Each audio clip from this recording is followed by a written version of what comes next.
Olá, eu me chamo Vinícius e hoje estaremos dando início à gravação de podcasts. Aqui para me ajudar temos a Camille. Paz do Senhor, é uma honra estar aqui, que seja tudo para a glória e honra de Deus. E temos também meu amigo Davi. Boa noite, me chamo Davi, paz de Cristo a todos. É um grande prazer estar aqui com nossos irmãos.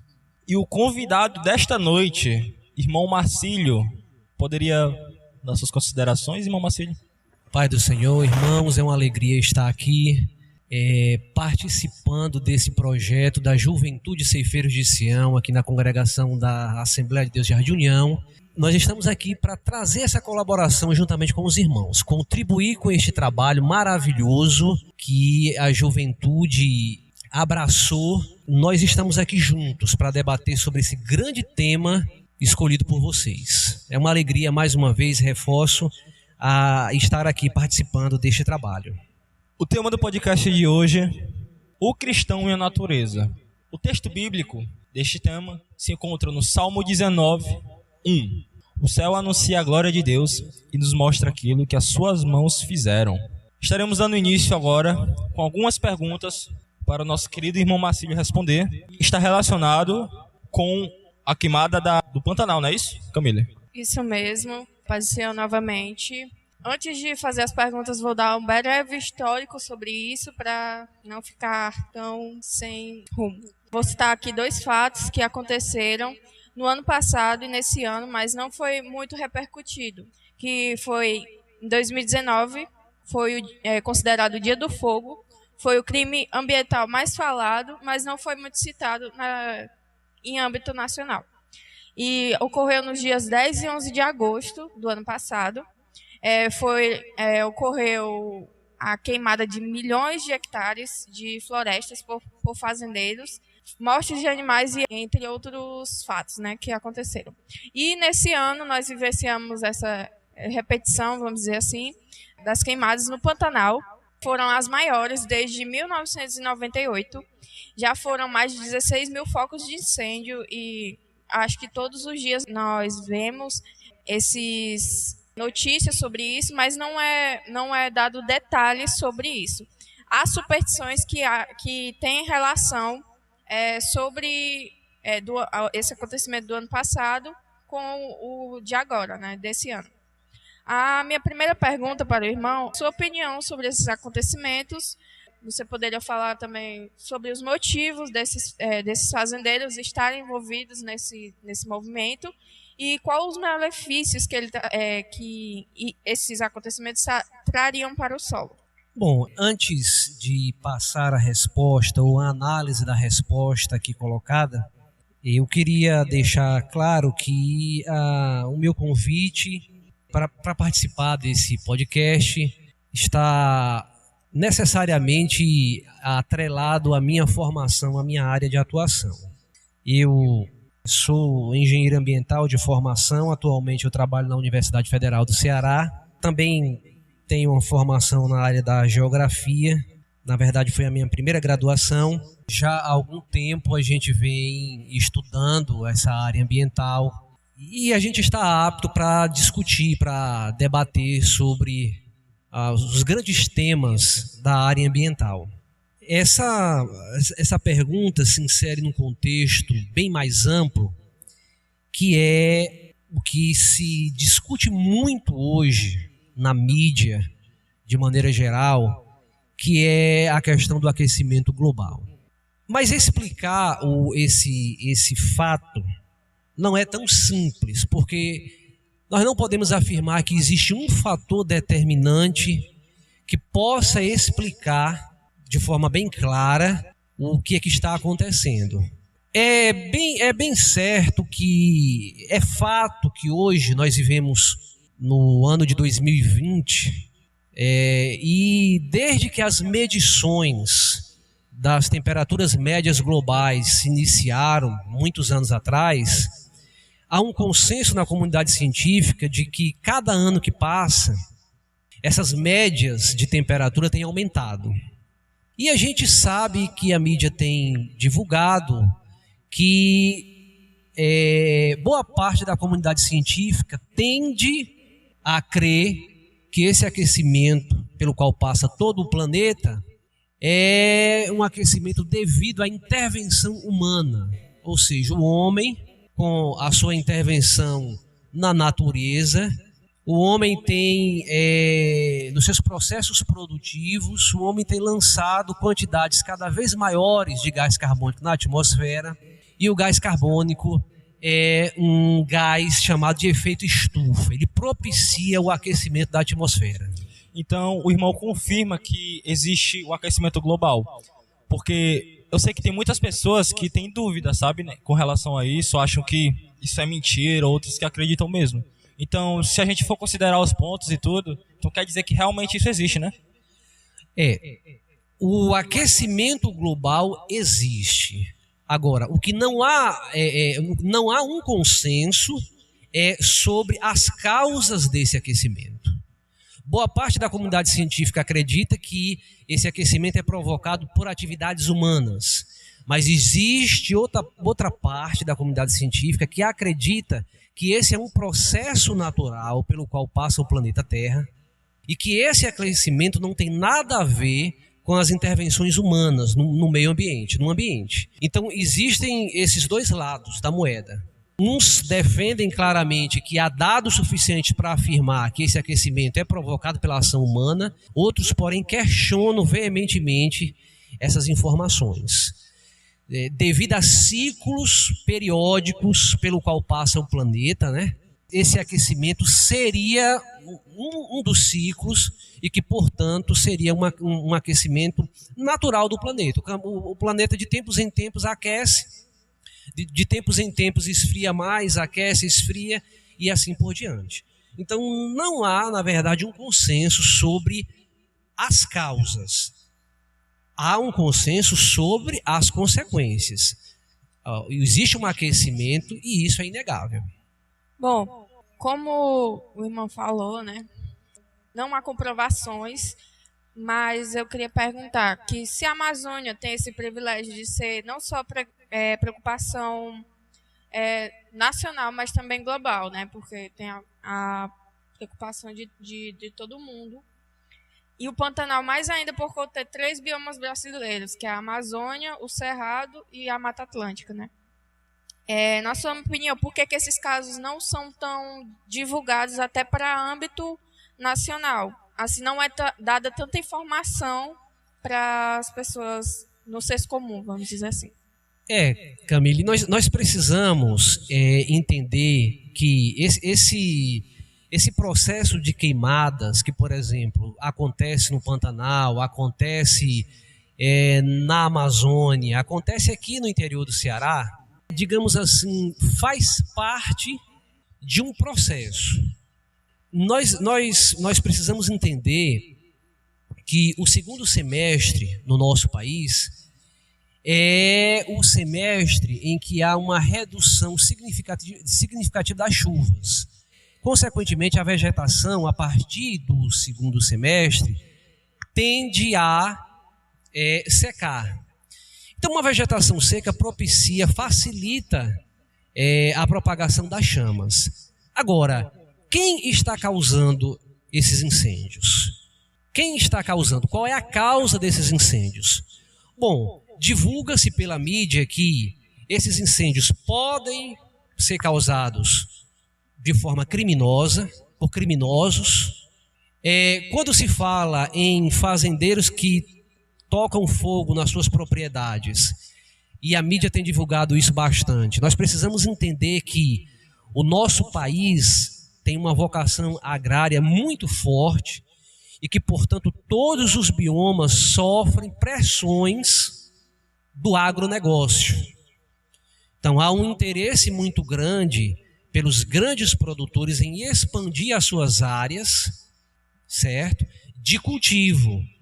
E para você expandir essas áreas, você precisa abrir novas frentes. E como é que a gente faz isso? Uma das formas é desmatando. Outra forma é queimando a vegetação para facilitar a limpeza do pasto, da área que futuramente será plantada. Só que essas queimadas podem trazer sérias consequências. Primeiro, nós precisamos entender o seguinte: Quando nós queimamos um vegetal, uma matéria orgânica, toda matéria orgânica que queima libera gás carbônico, que é justamente o gás que contribui para o aquecimento global. Além disso, quando a gente queima uma determinada área vegetal, a gente acaba destruindo, pelo calor do fogo, muitos nutrientes que existem no solo. Então, aquele solo pode se tornar pobre em nutrientes. Mas, como o objetivo é produzir, aquela área pode ser rapidamente recuperada pela fertilização artificial, que é isso que os grandes produtores, que é isso que o agronegócio faz.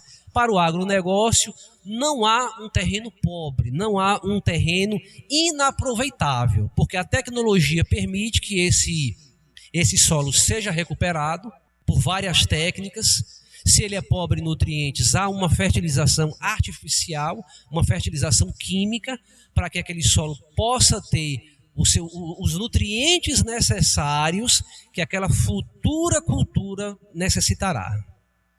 Irmão Marcílio, Salmos, capítulo 19, verso 2, fala o seguinte: cada dia fala dessa glória ao dia seguinte, e cada noite repete isso a outra noite. Não há discurso nem palavras, não se ouve nenhum som. No entanto, a voz do céu se espalha pelo mundo inteiro, e as suas palavras alcançam a terra toda. Com base nesses versículos, como é que a natureza ela reflete o seu Criador? Bom, nós precisamos, antes de tudo, saber olhar para a natureza. Nós que somos cristãos, nós sabemos que o Senhor Deus se revela de forma magnífica e grandiosa na sua palavra, com adjetivos aqui inigualáveis. A própria Bíblia Sagrada descreve Deus como um ser magnífico, grandioso, belo, e a sua criação não é diferente. Para responder a essa pergunta, nós precisamos saber olhar para a natureza da mesma forma que nós olhamos para o próprio Criador. Quem quiser conhecer o Criador, tem duas formas, basicamente duas formas. A forma primeira e mais importante para se conhecer o Criador é recorrer à sua palavra. A Bíblia revela claramente quem Deus é. A segunda forma é olhar para a obra desse Criador. E o que foi que ele criou?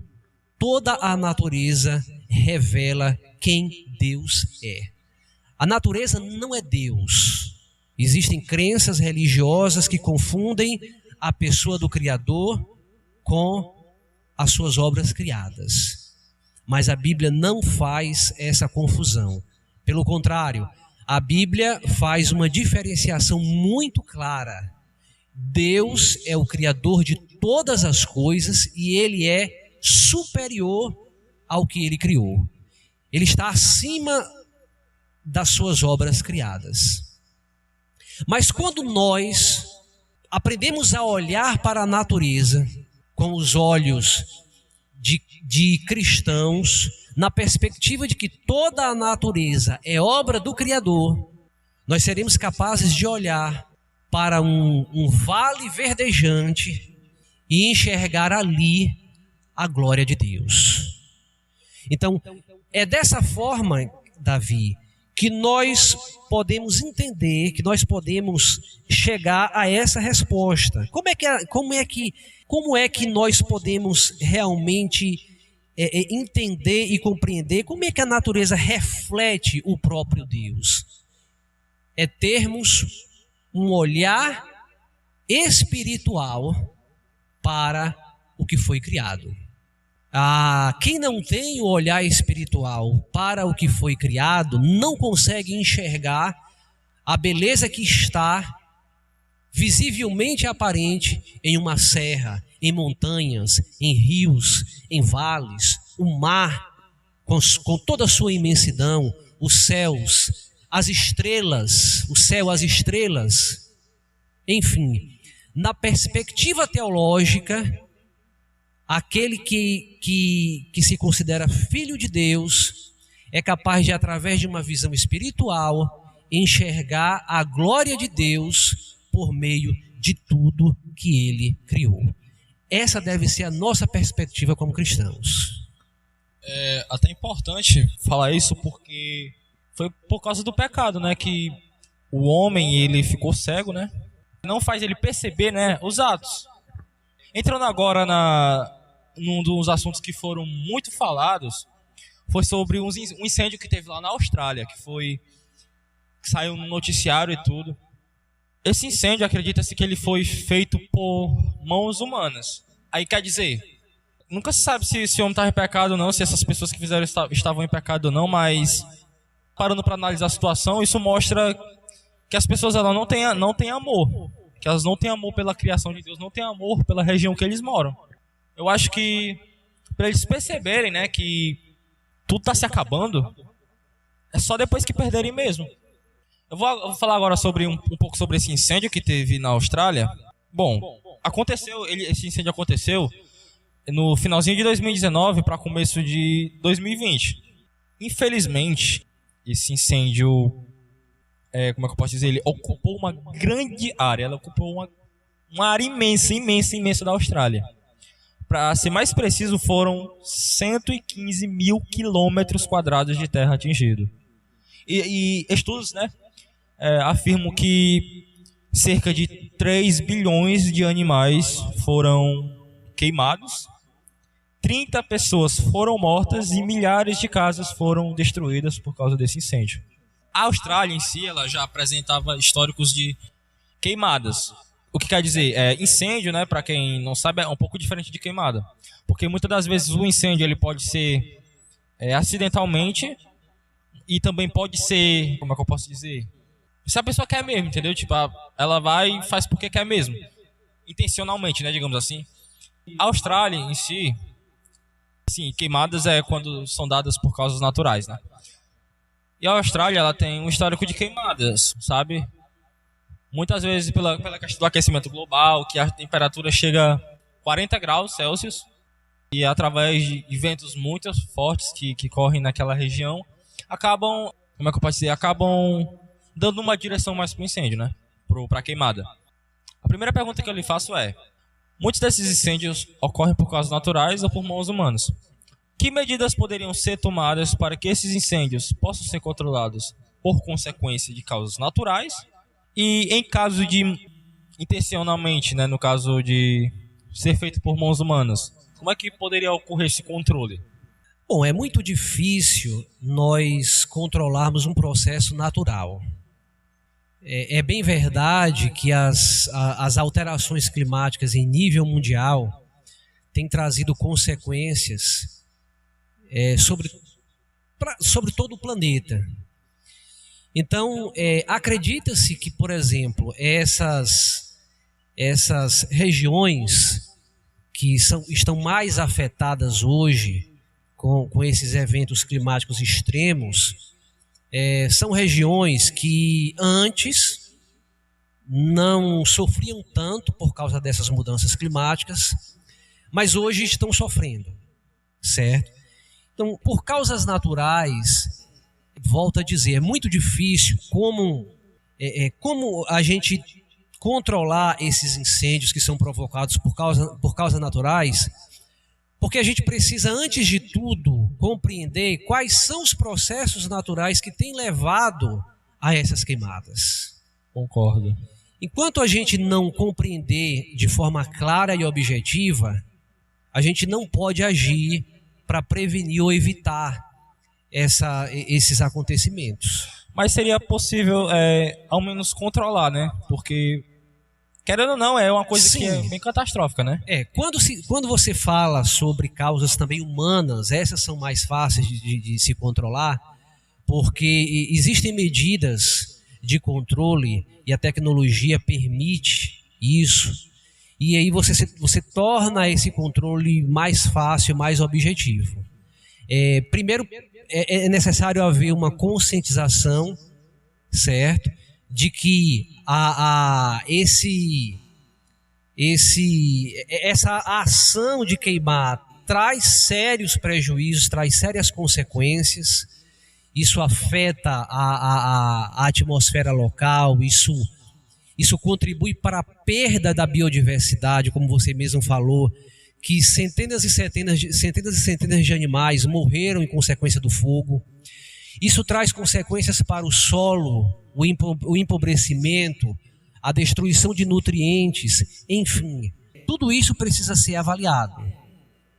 Tudo isso precisa ser avaliado e também as autoridades precisam criar mecanismos que punam de forma cada vez mais intensa esse tipo de ação descontrolada, principalmente quando esses incêndios são causados por homens, por pessoas. Quando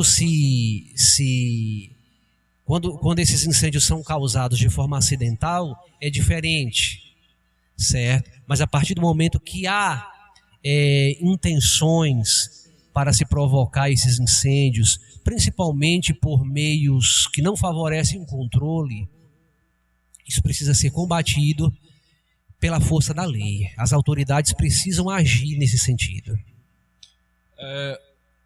Com relação a isso, né? Se nós formos parar para analisar, né? Eu acredito que falta muito, como é que eu posso dizer? Falta muita pouca ação do governo, na verdade. Falta muita ação do governo com relação a isso. Porque um dos acontecimentos, né, que a Camille falou, que ela comentou sobre aquele incêndio que teve no Pantanal e tudo, ele poderia ser controlado, sim.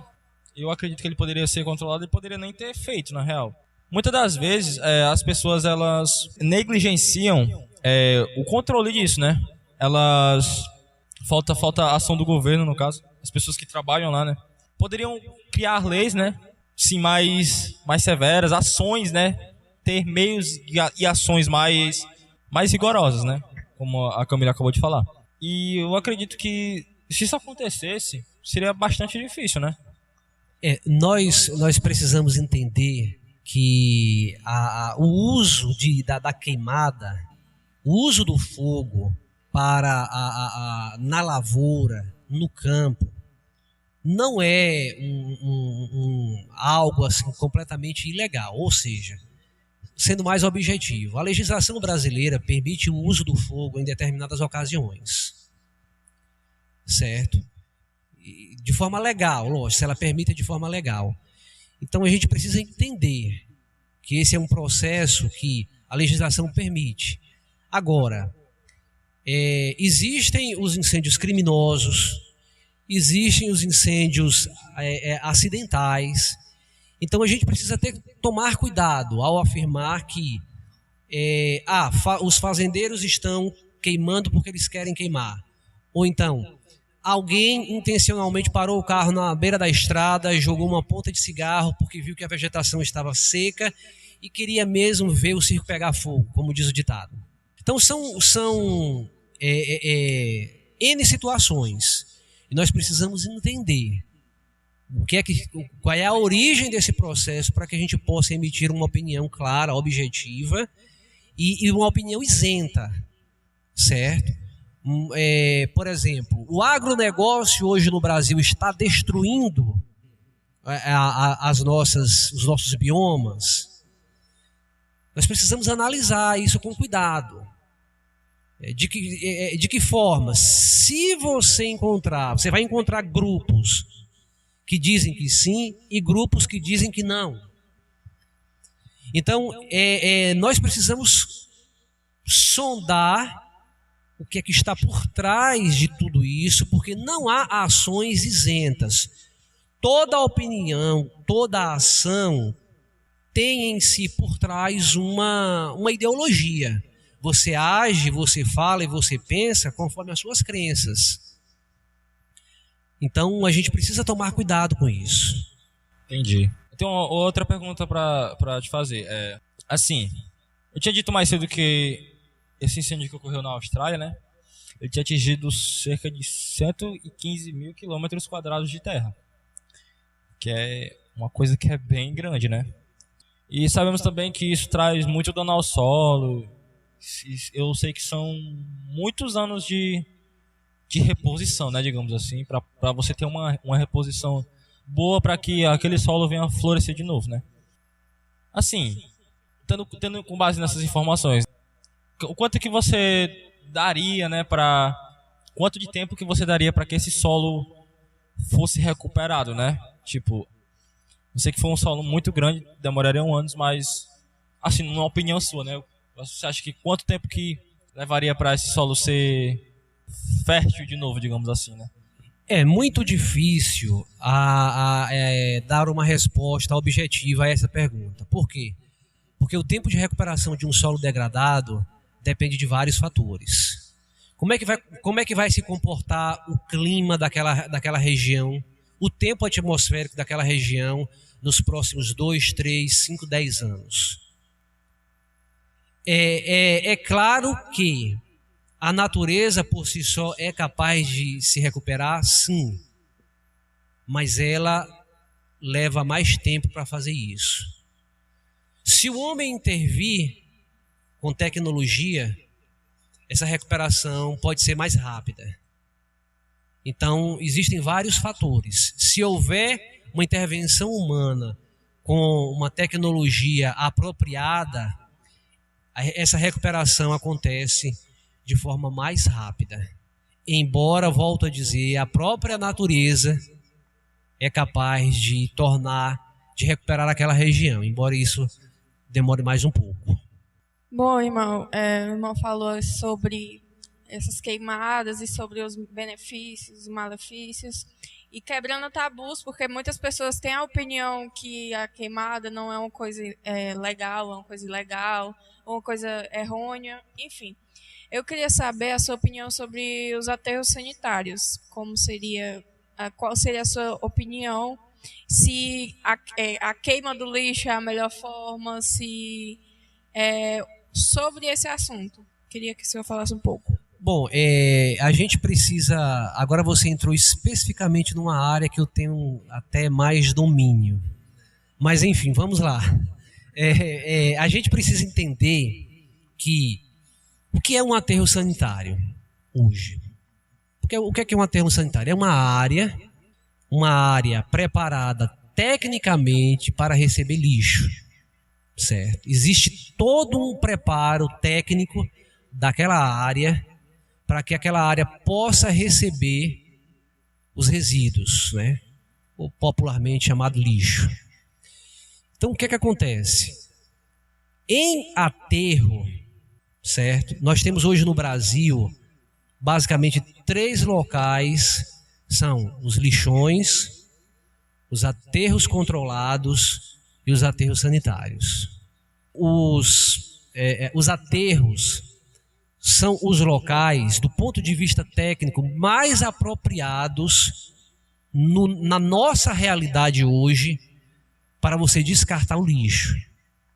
Só que em um aterro não ocorre queima do lixo. Ocorre queima do lixo em lixões. O que é um lixão? É simplesmente um terreno baldio onde o lixo é jogado sem nenhum controle, certo? Então os lixões são altamente prejudiciais ao meio ambiente. Então num aterro não há queima. O que há é o aproveitamento, certo? Num aterro há o aproveitamento do gás, certo? Quando uma matéria orgânica apodrece, ela gera gás. Por exemplo, gás carbônico e metano. Existem bactérias especialistas em degradar a matéria orgânica e essas bactérias produzem vários gases. No caso do aterro sanitário, o mais importante é o gás metano. Se você visitar um aterro, você vai ver que existem chaminés saindo do chão, lá da área onde o resíduo foi enterrado. E ali você vai ver que algumas dessas chaminés pegam fogo. Mas por que pegam fogo? Porque isso é feito de forma proposital. Porque quando você queima o metano, ele se transforma em gás carbônico. E o gás carbônico é menos poluente do que o metano. Se você não tem como aproveitar esse gás, porque hoje aqui, por exemplo, aqui no Ceará, aqui bem pertinho de nós, em Caucaia, o gás do aterro sanitário, aqui próximo a nós, o aterro sanitário de Caucaia, o gás lá é aproveitado. Onde não é aproveitado, o gás é queimado, para que o metano se transforme em CO2, que é menos poluente e assim possa ser lançado na atmosfera. O grande problema que nós temos hoje no Brasil são as queimadas, são as queimas de lixo em lixões. Aí é tudo de ruim que pode acontecer, certo? É uma prática altamente nociva e prejudicial ao solo, aos recursos hídricos, ao ar, enfim. Irmão Marcílio, basta a gente abrir a nossa TV para a gente ver como a natureza ela tem reagido a isso tudo. Como o senhor falou, não somente a parte humana que tem causado tudo isso, mas também a forma natural dela, ok? Como o próprio solo da Amazônia, que é sustentável porque ele não tem o seu próprio nutriente. Tem a caça predatória, o desmatamento, o comércio ilegal, o tráfico e as mudanças climáticas. Entre outros fatores, isso pode pôr em risco o ecossistema inteiro e até mesmo vários biomas, ok? E em Romanos 8, ele fala que o universo, ele geme como uma mulher em trabalho de parto. E não somente o universo, mas nós também que recebemos o Espírito Santo. Irmão Marcílio, diante dos fatos apresentados esta noite, qual é a esperança que a natureza e nós temos diante de tanto caos causado pelo pecado humano?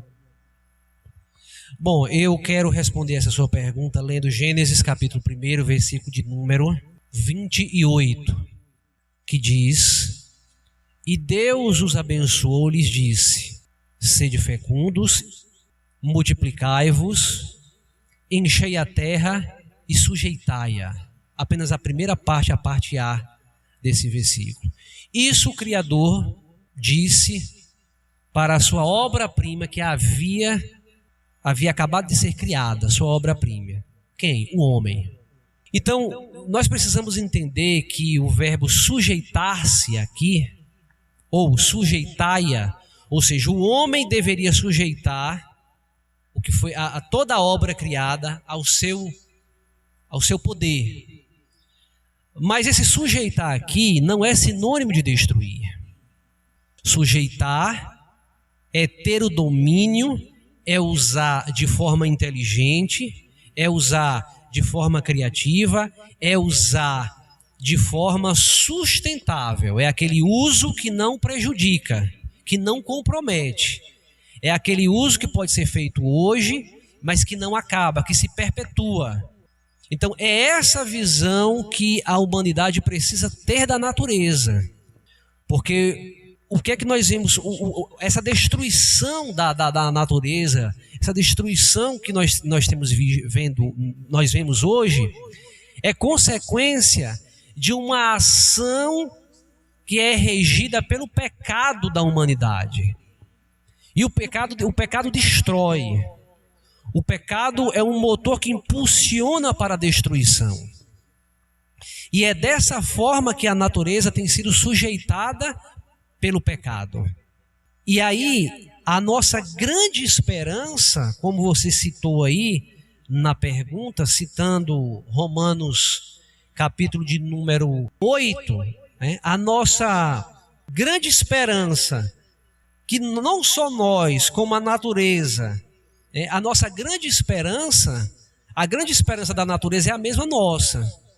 É que quando nós formos restaurados numa nova era por Cristo, nós seremos restaurados do pecado e a natureza também. Porque a natureza sofre, nós sofremos por causa do pecado, a natureza sofre em decorrência do nosso pecado. Então qual é a nossa esperança?